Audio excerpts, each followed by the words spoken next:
ازيكم عاملين ايه؟ يا رب تكونوا بخير. النهارده هنعمل مع بعض كيكه الشاي العادي بطريقه سهله جدا، وهتطلع معاكي هشه. يعني لو بتهبط منك او اي حاجه لا، هتطلع معاكي هشه وجميله وارتفاعها عالي جدا. انا دينا ودي قناتي. اتمنى ان انتوا تشتركوا في القناه لو الفيديوهات بتاعتي بتعجبكم، واللي مشترك في القناه يفعل الجرس عشان يوصلكم مني كل جديد. بصوا الكيكه هشه ازاي، بصوا علوها، بصوا ارتفاعها ولونها، بصوا لونها مظبوط ازاي والتسويه مظبوطه. يلا بينا بقى على المكونات عشان نشوف عملناها ازاي. معانا 4 بيضات بدرجه حراره المطبخ عادي، حطينا عليها كيس فانيليا وكوبايه ونص سكر. بصوا يعني انا استخدمت كوبايه واحده، لازم نستخدم كوبايه واحده نعاير بيها كل حاجه، كل المقادير بتاعتنا. وهنضرب دلوقتي بالمضرب الكهرباء اهو. يعني ما تأيديش نفسك بالمضرب، ممكن ينفع بالخلاط عادي جدا، لكن انا استسهلت وعملت بالمضرب. لكن انت لو عاوزه تعمليها بالخلاط ممكن جدا بالخلاط وهتطلع معاكي بنفس النتيجه، مفيش اي مشكله خالص اهو. وحتى يعني لو خلاط في مشكله ممكن كمان بالكبه، يعني خلاط ينفع، الكبه تنفع، المضرب الكهرباء ينفع، عجان عادي جدا. اي حاجه عندك ينفع تعملي بيها لانها طريقتها سهله اهو. ضربنا كده البيض والسكر ولونهم افتح اهو، شايفين لحد ما لونهم افتح معانا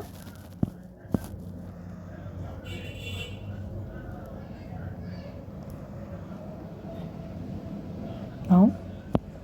بعد كده بقى هنحط إيه انا معايا الدقيق، معلش سوري.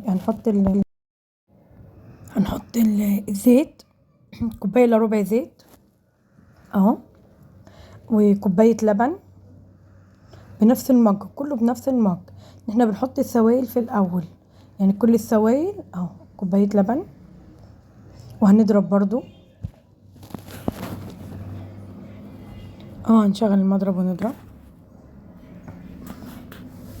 بنضرب يعني. بس احنا عشان خلاص ضربنا في الاول، يعني مش بنطول في الضرب. لما بنحط الزيت واللبن مش بنطول في الضرب، وصدقوني هجربوها بالطريقه دي هتعجبكم جدا، ويعني هتعتمدوا عليها وتعملوها على طول وهيطلع معاكم هش جدا وجميل اهو. احنا بقى معانا معيار الدقيق كوبايتين ونص دقيق، وعليهم معلقه كبيره بيكنج باودر بنفس المج. بقول لكم المقادير تاني عشان بقى متلخبطوش. احنا حطينا 4 بيضات، وحطينا عليهم كيس فانيليا وكوبايه ونص سكر وكوبايه الا ربع زيت وكوبايه لبن، كوبايتين ونص دقيق. بعد ما بنضرب بقى المكونات دي مع بعض، كوبايتين ونص دقيق عليها معلقه كبيره بيكنج باودر ورشه ملح صغيره جدا، يعني حاجه بسيطه قوي اهو. الدقيق ده انا نخلاه مره وهنخله مره تاني، يعني دي تاني مره انخله فيها.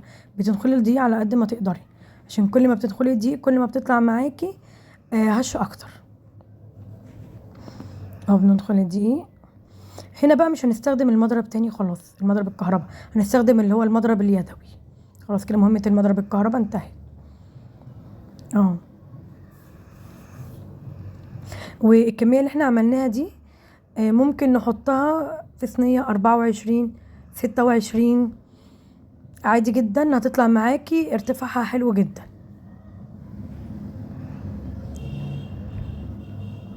اهو. دي معلقة البيكنج باودر اللي انا حطيتها الكبيرة، وهنحط دلوقتي رشة الملح اهي بس. ونقلب بقى بالمضرب اليدوي.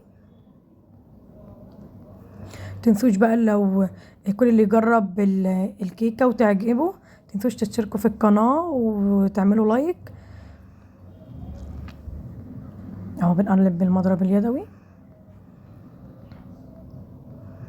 طبعا في الوقت ده انا ببقى مشغله الفرن ومسخناها على درجه حراره متوسطه، يعني ممكن 200 كويسه من اول ما ببتدي في ان انا اعمل الكيكه، عشان يعني بحيث ان هي مثلا الفرن يسخن حوالي 10 دقايق ربع ساعه اهو. بنستمر في تقليب الدقيق، بس احنا بقى اول ما الدقيق بيختفي معانا بنوقف تقليب، ما بنقلبش كتير، فاهمني؟ يعني طالما حطينا الدقيق ما بنقلبش كتير. انا بقى اضيف حاجه من عندي انا بحبها وهتبقى بتخلي طعمه حلو جدا. انا هنا الاول بنزل الجناب علشان خاطر لو في اي دقيق في الجناب، في دقيق يعني في قاعدة الطبق من تحت، كل ده ايه يختفي. وانا عشان احيانا المضرب مش بيجيب الكلام ده، المضرب اليدوي يعني. هحط ايه بقى للخليط ده بعد ما الدقيق يختفي منه؟ هحط له معلقتين كبار جوز الهند، بيخلي الكيكه الفانيليا طعمها في منتهى الجمال، يطلع طعمها حلو جدا. اهو بعد طبعا ما نزلت الجناب قلبت عشان كل دي يختفي اللي كنت نزلته طبعا من الجناب. اهو كده خلاص. بصوا بقى سمكها ده كويس جدا، ولا تخينه ولا خفيفه، يعني ده السمك المطلوب مش خفيفه. كيكه الشاي ما ينفعش تبقى خفيفه. اهو معلقتين جوز الهند اهو، معلقتين كبار. وبرده انا هسيب لكم المكونات في صندوق الوصف. انا كده جبت اللي هو البايركس بتاعي اللي هحط فيه، دي صينيه بايركس سرعه عالي. هدهنها بالزبده، ادهنها كلها يعني الجناب كله. ممكن لو انتي ما عندكيش زبده عادي شويه زيت ندهن بيهم الصينيه، وعادي ممكن تسوي في صينيه ألمونيا عادي جدا. ونعفر الصينيه بعد ما دهناها بالزيت بحبه دقيق، او ممكن حبه كاكاو، لان انتي اصلا ممكن تعملي الكيكه دي بالكاكاو تطلع كيكه شوكولاته تحفه جدا. يعني ممكن تشيلي من دي معلقتين او 3 وتحطي مكانهم كاكاو، هتبقى حلوه جدا. وبعد كده تدهني الصينيه زيت وعفريها بالكاكاو، هتبقى جميله. بس كده انا دهنت الصينيه بتاعتي اهو كويس. هحط بقى الخليط اهو. اهو انا بوريكم برضو سمك الخليط تاني من قريب يعني عشان تشوفوه عامل ازاي.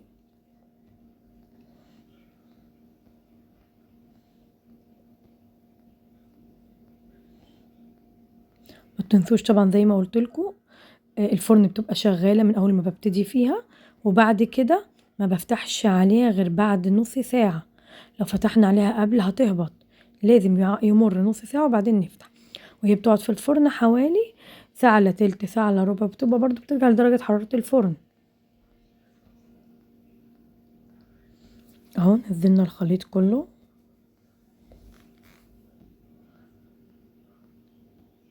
انا هلف بس الطبق لاني كنت حاساه مش يعني ماسكاه بايدي تاني عشان التصوير طبعا، فما كنتش عارفه اتملك فيه فلفيته عشان اعرف بس انزل كل اللي في الطبق بالمعلقه بتاعتي.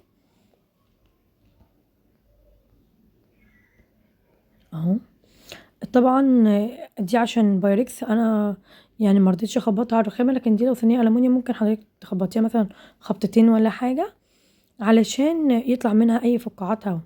كده بص بقى بعد ما حطيتها في الفرن واستوت معانا وطلعت بص لونها دهبي جميل ازاي. ودلوقتي بنقطعها تشوفوا علوها عامل ازاي، يعني بصراحة حاجة جميلة جدا. بس وانا بطلع حتة الكيكة كانت الكاميرا وقفت وانا معرفش.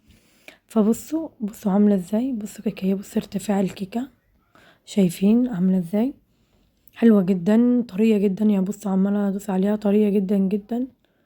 بصوا عاملة ازاي. اتمنى الكيكة تكون عجبتكم، اشوفكم في فيديو